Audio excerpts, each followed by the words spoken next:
As we continue our discussion of basic TCP/IP, we are going to move into TCP and UDP communications, or essentially layer 4 of the OSI model. What we're going to do is walk through the differences between these two choices that the application has to make when it communicates across the network. Now, you didn't know it when you got into networking, but there is secret handshakes that happen all the time. TCP has one. It's known as the secret TCP3-Way handshake. It's how it actually builds its session between the devices that it's communicating with. We'll then take a look in depth at TCP because it is the more complex of the two protocols, TCP and UDP. We'll look at its method of doing sequence numbers and acknowledgments to make sure that data gets there. And then finally, we'll wrap up as we talk about TCP windowing. In the previous video, we talked about IP and how IP addresses allow us to communicate across the network by telling us the original source of who is communicating and the final destination.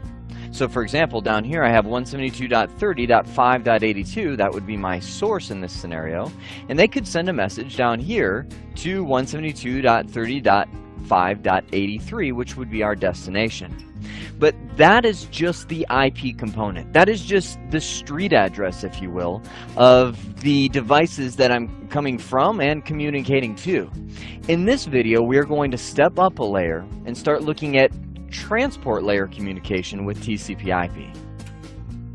I wanted to review that IP address concept one more time before we got into the new stuff, because I want to make sure I'm hammering home that a network does communicate in layers. At that physical layer, we have those electric signals that are being sent.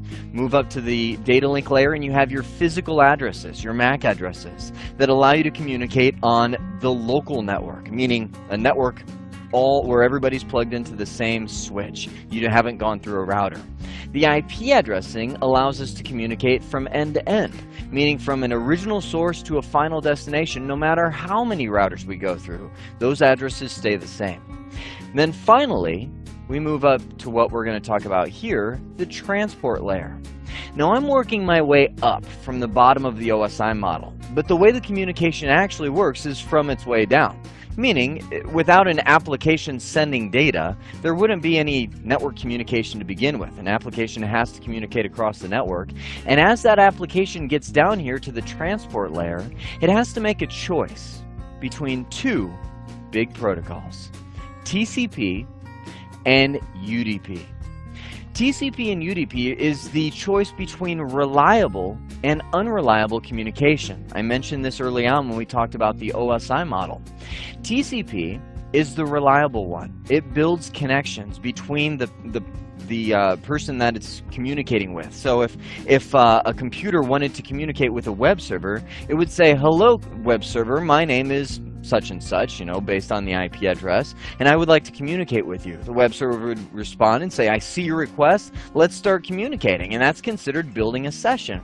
Whereas with the UDP side, you notice that we're in a connectionless world, meaning I don't ever introduce myself to the device that I'm sending to. I just say, "Here's the data," and I send it to that destination address. Now that destination address may not even be ready for that packet. It might just get it and go, what's this, and drop it. But we'll never know about it because UDP is completely connectionless. It's just best effort delivery. Moving down to that next item right there. Best effort delivery means you send it, and you sure hope it gets there. It's kind of like the post office. You throw it in the mailbox, you hope it gets there, but you're never really guaranteed. Now, that makes UDP an unreliable protocol. Now you might be thinking, well, why would I use an unreliable connection? Again, I mentioned this back in the OSI model, but to review, unreliable connections are great for traffic that is real time, meaning it needs speed and it's got just a real-time feel to it, like voice over IP. When I'm speaking into a phone that communicates across the network, there's no need to resend data that gets dropped along the way because the conversation is progressing. It's not something where I can just back up and resend some dropped words from previously. Online games where you're moving characters around and so on. If you drop a movement, no reason to back up and resend send that because the game has progressed. So anything that's real time. TCP, let's come back here, builds those connections. It's reliable. It uses sequence numbers. Now what does that mean? It means that all of the packets that it sends are tagged with a little sequence number saying this is the 5th packet in the conversation, this is the 6th, this is the 7th, and so on. Because, I mean, think about the internet. When you're thinking of the internet, most people draw it like a cloud, but it's literally millions, potentially even billions of routers that are all tied together with all kinds of different connections. Now, when you're communicating, we'll say from over here at your PC across the internet to some web server, you might have some of the packets that you send take one route and end up there, and some other ones go a different route, just because the internet's always changing. It's always shifting what routes are considered best, and sometimes a service provider goes down and everything has to divert. With TCP, with those sequence numbers, the web server can put them all back in order, meaning maybe it gets the 1st, 2nd, and 3rd packet, then it gets the 6th packet, and then, oh, 5th, there's 5th and 4th packet, and then, oh, there's 7. You know, it's kind of getting them out of order, but because TCP has sequence numbers, the server can receive that and go, okay, well, let me just put these all back in order, so when I give them to the computer, it knows how to reassemble all of this data. Last but not least, TCP is reliable. That's the big thing about it. Everything that you send is acknowledged. So when I send something to a web server and I say, transfer that $1,000 to my bank account, the web server has to acknowledge, send an ACK back at me, so my computer knows that it got that transfer. If the ACK does not come, then my computer's going to resend that request to transfer the $1,000 because the web server obviously didn't receive it. And TCP will continue to retransmit those requests until it finally does get there. Now that you've seen the overview of TCP and UDP, let's get into the specifics of how they work. UDP is very simple. Let's say we've got this source host over here, and it's 10.1.1.1, and then I've got my destination server over there that's 150.1.1.1. With UDP, if I was sending from here to here, I would just send a packet with the destination address on that header of 150.1.1.1. It would be received over here by that server, and the server would just process that data, meaning let me figure out what to do with it.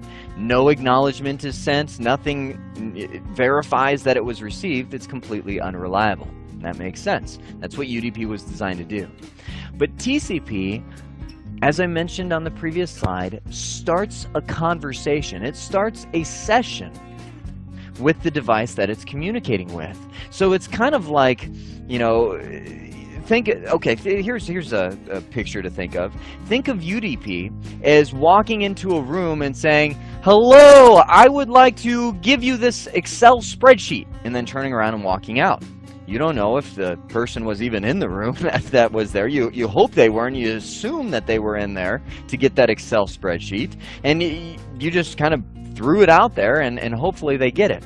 With TCP, it's like making a phone call. If I were to pick up the phone and dial somebody to give them an Excel spreadsheet, the phone would ring and they'd pick up and say hello, and I'd say, hey, it's Jeremy. I just want to give you an Excel spreadsheet. And they go, oh great, hear you, Jeremy. Let's go ahead and communicate. You see that there's that session established. The phone call is going through rather than just coming in and yelling and hoping it gets there. Now the way TCP starts that phone call is through this system known as a three-way handshake. And as you're getting into troubleshooting of networks, and if something's not working, you're trying to figure out what's going on, it's really advantageous to know this process because you can start doing things called packet sniffing, meaning you actually watch the conversation as it happens, and sometimes you may find that there's something going wrong with a three-way handshake. Here's the idea. Again, the computer on the left is the source. When it starts the phone call, it will actually send something known as a SYN packet over to the server that it wants to communicate with. Now a SYN, it's labeled that because it's short for synchronization. I want to synchronize our conversation. I want to start a conversation with you. Now the server receives that. It's like a phone ringing, so it picks up and says, oh, you're 10.1.1.1. Let me communicate back with you, and I will send a packet known as a SYN-ACK. meaning SYN, I want to begin a conversation with you. I want to synchronize myself with you. And at the same time, I want to acknowledge ACK that I got your SYN packet. Now remember, everything in TCP is reliable. So this one's going to say, got it, and send that right back over. It will acknowledge that SYN-ACK packet and just say, got it, now we're good to go. That's why it has the technical name TCP3-Way Handshake. Every single one of those arrows represents one step in that three-way handshake. After they finish shaking hands, it's like they've answered the phone and now they're going to say, okay, now what did you want? And my server or my client over here would say, give me your web page, and it would send the web page or whatever the case may be. That session is maintained for as long as I am wanting data from that server. Every single time you open a web browser and go to some website, you are doing this process behind the scenes. And it's funny, as we start going through this and we get deeper and deeper in the concepts, it's amazing that it happens so fast. But you immediately shake hands with that web server and maintain a session between you two. After the three-way handshake is completed, your computer will begin sending data or receiving data from the server that it's communicating with. Now, as I mentioned, TCP is number 1, reliable, number 2, session-based, and number 3, uses sequence numbers so that it can put stuff back in order. Now, the way the sequence number concept works is like this. We have right here this computer sending some data, and we'll say it decided to tag that with sequence number 10. Now, in reality, these numbers are typically much bigger than just a 10 or a 5 or whatever, but the concept is the same. It's just with a bigger number. So it sends some data, sequence number 10, over to the server. Now, the server receives that and has some data to send back over, so it's going to say, okay, well, I am sending with sequence number 5. You might be wondering, well, where are these numbers coming from? They make it up. The computers just make up a sequence number. Sure, it's more technical than that. Behind the scenes, Windows is managing what was the last sequence number I left off at, what would be a good one to begin at now. And it just maintains all of these sequence numbers behind the scenes. So any given time, your computer might just say, hey, I'm using sequence number 400,372. You know, just some sequence number, and it would shoot across, and this one would say, hey, I'm using sequence number 5,291. So there you have the sequence number concept that just identifies what order this data is in the sequence. So it sends sequence number 10. This one says, oh, I've got some data to send back to you. It will be sequence number 5 is my number that I'm beginning with. This one started with 10, this one started with 5. But look at what's right after it. ACK 11.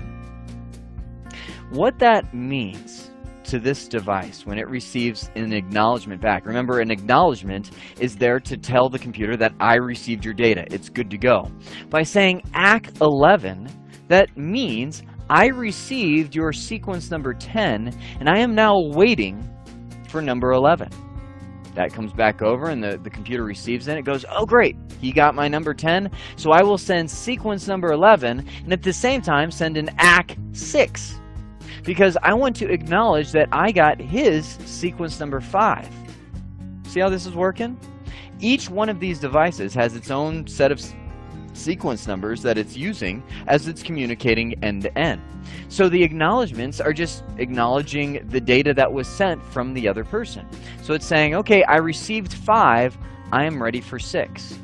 Comes back over here and it goes, oh great, you got number 5, so I'll send you number 6, and by the way, I'll send ACK 12, which says I received your sequence number 11. Now what if something bad happened? Let's say, let me get all my chicken scratch off of here. Let's say that, this device sent sequence number 11 over here. Well, let's not do that. Let's say this device sent sequence number, that's what I said, right? 11. Sequence number 11 over to the other side, but something horrible happened in the middle, and that packet got dropped. What would occur? Well, after a little amount of time, there's a little timer value ticking down in there saying, if I haven't received an acknowledgement from this person in X amount of time, I'm going to resend my data.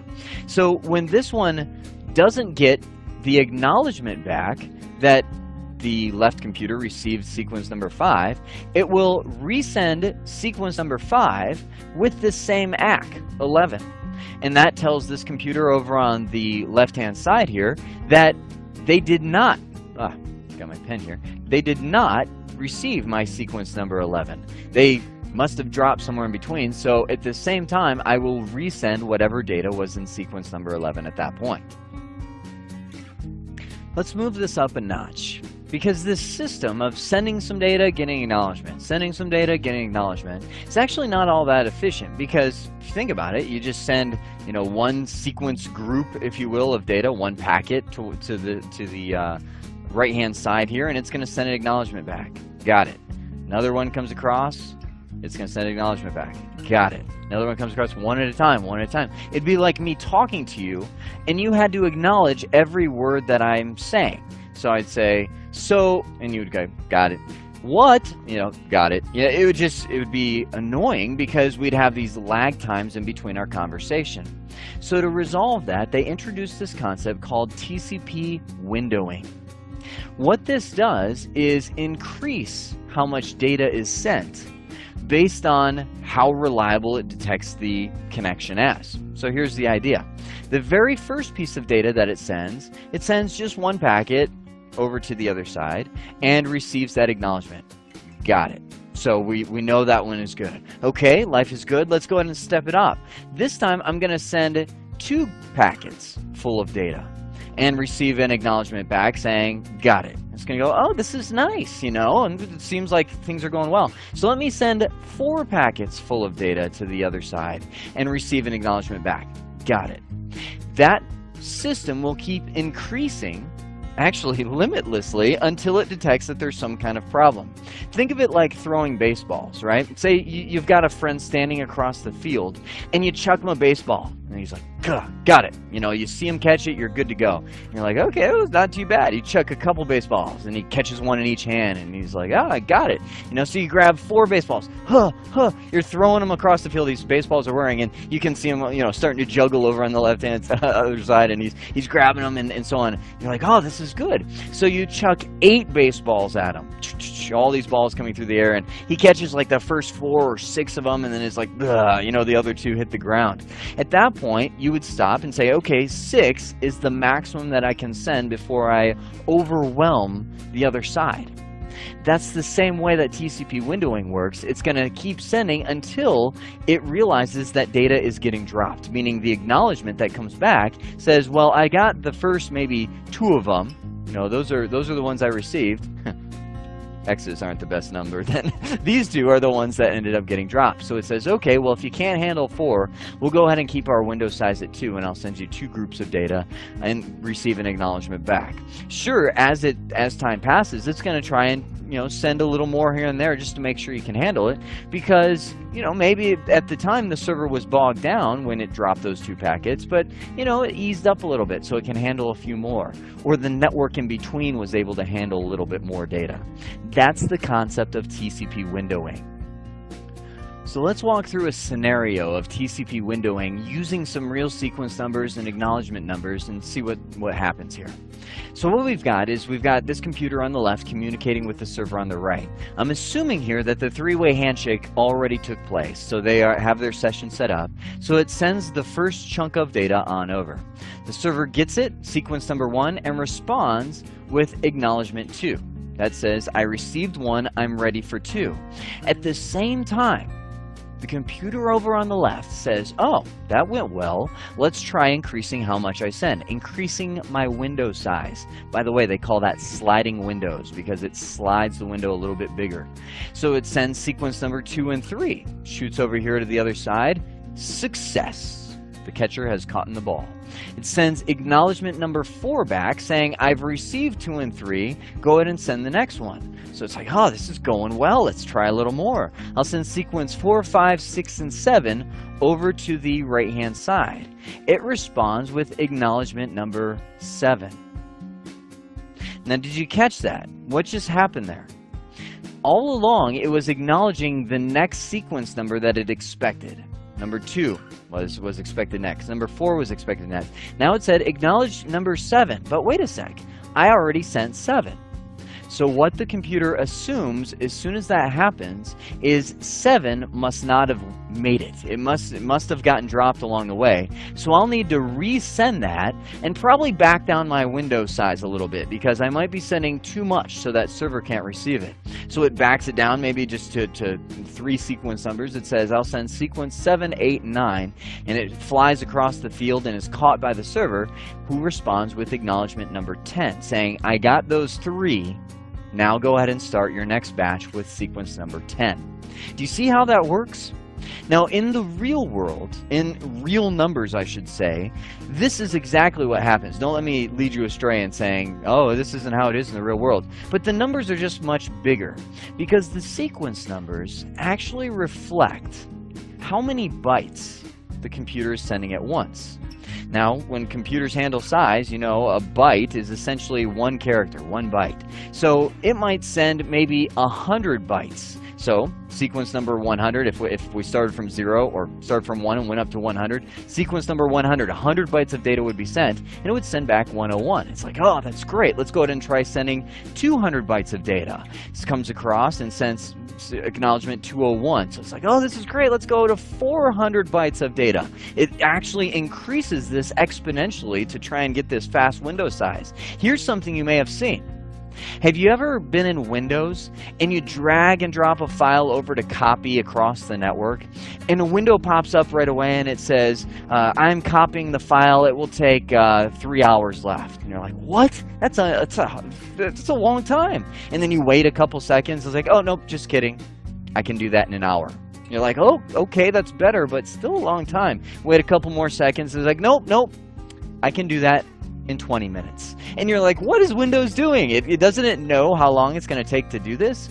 Well, what's happening behind the scenes is if it used a sequence number of, we'll say 100 bytes at a time for every acknowledgement, then it would take 3 hours to send it because it'd have to wait for all these acknowledgements to come back and so on. But as it increases its window size, it's able to say, well, if I can keep this window size, I can make this happen in 20 minutes. If I can keep this one, as it grows bigger, it can do it in 10 minutes. So that's that time estimate that you see when you copy a file in Windows is actually reflecting the concept of TCP windowing behind the scenes. Excellent. I love moving up in the layers of the OSI model because it becomes more and more real as you get into the upper layers of communication, especially the transport layer. And don't worry, we're not done with the transport layer yet. This is just one half of the transport layer. In the next video, we'll get into the other half, or as Paul Harvey would say, the rest of the story. So we saw, as we walked through this, the difference between TCP and UDP, and it is a big one. TCP being a reliable method of communication, UDP just sending it in hopes that it gets there. We saw the TCP3-Way secret handshake that allows the session to establish. Then we saw the sequence numbers and acknowledgments that allow you to keep all the data in order between end to end and make sure that the data got there as it requests the next section. Finally, we saw TCP windowing, which allows you to be more efficient when you send, so you don't just have to send one packet and get an acknowledgement and kind of wait while all that's happening. It allows your network to communicate much faster.